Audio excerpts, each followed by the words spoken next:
Le changement climatique, partie 2, les prévisions. Une question qui revient souvent quand on discute du changement climatique avec les étudiants, c'est est-ce que c'est la fin du monde? Et c'est vrai que le changement climatique pourra causer des impacts majeurs et irréversibles qui vont modifier profondément notre planète, la biodiversité et la santé des humains dans le monde. Donc on parle clairement de quelque chose de grave.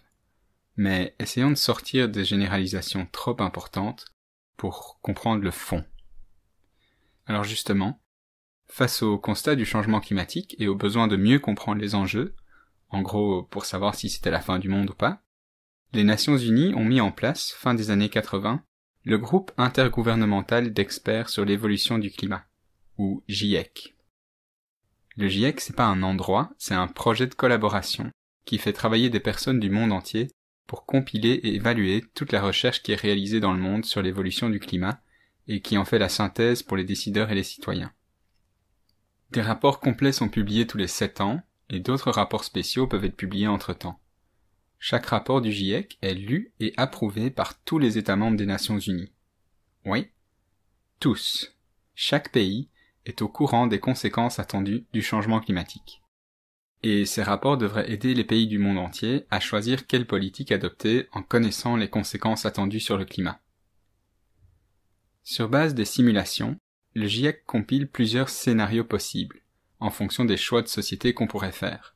Il y a des scénarios très exigeants, où on réduit fortement les émissions de gaz à effet de serre, comme d'ailleurs les scénarios qu'on a choisi de viser dans l'accord de Paris, et d'autres scénarios qui supposent moins de changements, ou même une continuation de la tendance qu'on a connue jusqu'à aujourd'hui.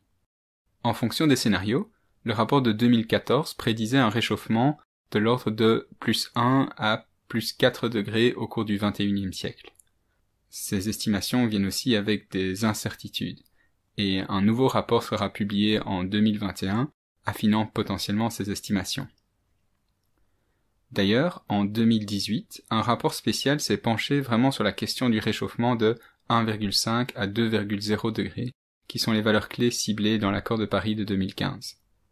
Alors, en très résumé, qu'est-ce qu'on y apprend, et à quoi doit-on s'attendre pour le futur? Eh bien, tout d'abord, nos émissions de gaz à effet de serre ont déjà provoqué un réchauffement de 1,0 degré Celsius depuis l'époque pré-industrielle.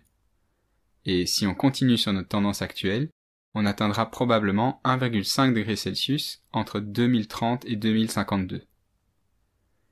Les risques pour la biodiversité et la santé humaine dépendront évidemment de à quel point la planète continue à chauffer. Si on provoque une augmentation de 2 degrés, c'est plus problématique que 1,5 degré, mais c'est moins grave que 3 degrés, etc. Et ça dépend aussi des régions du monde. Certains écosystèmes sont plus vulnérables, et les risques pour les humains dépendent aussi de leur niveau de développement économique, par exemple. Mais en pratique, on peut s'attendre à plusieurs choses. Tout d'abord, la température moyenne va augmenter pratiquement partout, sur les continents et dans les océans. Cette augmentation est beaucoup plus rapide sur les continents qu'à la surface des océans, parce que de l'eau, ça met beaucoup plus de temps à changer de température. On dit que les océans ont une plus grande inertie thermique. Et d'ailleurs, une fois que la température de l'eau monte, c'est aussi beaucoup plus difficile de freiner cette augmentation de température.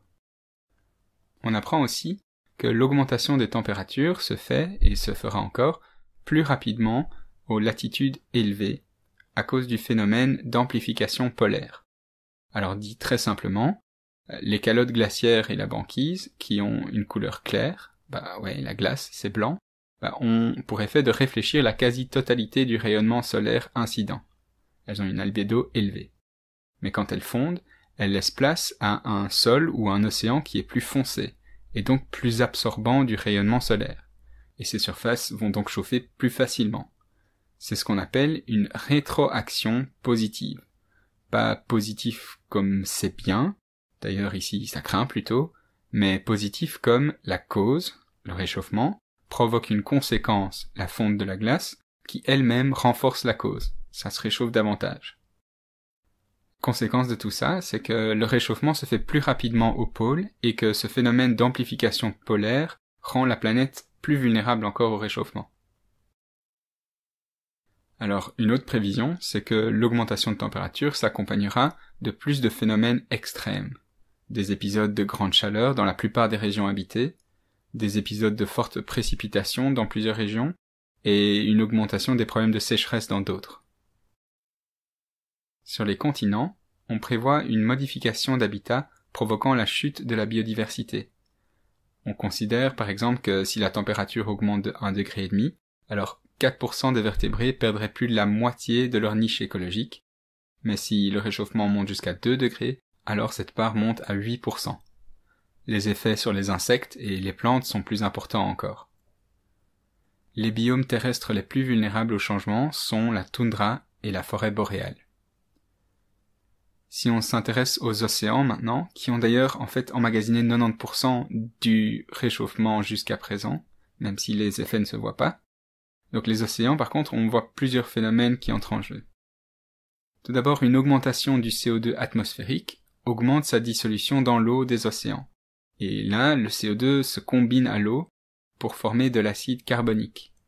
Cette augmentation de la concentration en acide carbonique entraîne du coup une acidification des océans. Cette acidification peut mettre à mal le développement de nombreux invertébrés. Et puis, au niveau thermique, comme on a dit avant, les océans emmagasinent une grosse part de l'énergie excédentaire et mettent beaucoup de temps à chauffer. Mais inévitablement, ils se réchauffent.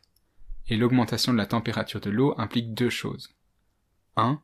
Que l'oxygène s'y dissout moins bien, ce qui freine de manière globale le développement de la vie aquatique. Et 2. Que le niveau de l'eau va monter. Alors, contrairement à ce qu'on peut croire parfois, la fonte de la banquise ne va pas faire augmenter le niveau de l'eau, un peu comme un glaçon qui flotte dans un verre d'eau et puis qui fond, ne fait pas augmenter le niveau du verre d'eau. L'augmentation du niveau d'eau est due à deux phénomènes. La fonte des glaciers et calottes de glace sur les continents, sur l'Antarctique et le Groenland par exemple. Si ces glaciers-là fondent, l'eau quitte alors le continent et s'ajoute à la masse d'eau océanique. Et puis deuxième phénomène, c'est par simple dilatation thermique de l'eau. Si un corps chauffe, il se dilate. Donc si l'eau chauffe, elle prend plus de place aussi. Bref, tout ça pour dire, au niveau des océans, l'eau va monter, ce qui craint pour les habitats côtiers de faible altitude, et avec des eaux plus acides et moins oxygénées, la biodiversité en subit des conséquences néfastes également, ce qui va ensuite affecter les écosystèmes et les services qu'ils pourront rendre, comme la dégradation des récifs coralliens, ce qui entraînera des effets sur la protection des zones côtières et les stocks de poissons qui dépendent directement ou indirectement des récifs coralliens. Et puis, si on réfléchit au niveau strictement humain, une augmentation de la température augmentera les risques pour la santé, par exemple à travers des vagues de chaleur plus sévères ou l'expansion de zones habitables pour des vecteurs de maladies. Ça va aussi affecter la sécurité alimentaire, parce que des sécheresses, des inondations ou des effondrements de stocks de poissons rendent la production alimentaire plus difficile. Et puis, de manière globale, l'économie mondiale subira des effets néfastes. Tous ces impacts sur les humains vont aussi affecter de manière disproportionnée les communautés qui dépendent davantage de l'agriculture, des ressources côtières, ou qui vivent dans des régions vulnérables à la sécheresse ou à la montée du niveau de la mer, etc. Et une des choses difficilement acceptables dans tout ça, c'est que ce sont souvent les pays les plus pauvres qui sont les plus vulnérables à ces changements, alors que le changement climatique a été principalement causé par les pays plus riches. Alors tout ça pour dire, en gros, le changement climatique impliquera plus de pauvreté et des effets plus sévères de la pauvreté. Et puis, une notion supplémentaire à comprendre aussi, c'est celle des points de basculement. Si on dépasse certains niveaux de réchauffement, des impacts majeurs et irréversibles pourront avoir lieu.